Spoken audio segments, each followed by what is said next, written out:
മഞ്ചാടിക്കുരുവിന്റെ പ്രൗഢിയിൽ അധികമാരും ശ്രദ്ധിച്ചു കാണില്ല ഈ നാണം കുണുങ്ങിയായ കുന്നിക്കുരുവിനെ. ആരുടെയും കണ്ണ് തട്ടാതിരിക്കാൻ അമ്മ തൊട്ടുകൊടുത്തതാണോ ആ കറുത്ത പൊട്ടെന്നും അതോ കുന്നിമണിപ്പെണ്ണ് സ്വയം എഴുതിയ കൺമഷി പടർന്നതാണോ എന്നുമുള്ളത് ഉത്തരമില്ലാത്ത ചോദ്യം തന്നെയാണ്.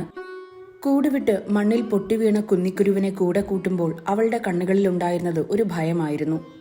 കുന്നോളം സ്വപ്നങ്ങളുമായി മണ്ണിലേക്ക് വന്നു വീണ അവളുടെ വിധി ഇനി എന്താകുമെന്ന് ഒരുപക്ഷെ അവൾ ഓർത്തു കാണും.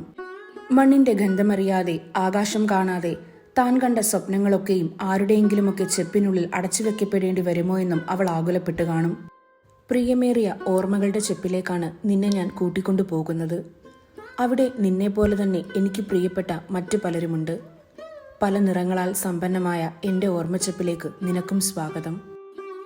ശരിയായിരുന്നു, പലരുടെയും സ്വപ്നങ്ങൾക്ക് താഴിട്ട് തന്നെയായിരുന്നു ഞാൻ എൻ്റെ ബാല്യത്തിന് നിറം നൽകിയത്.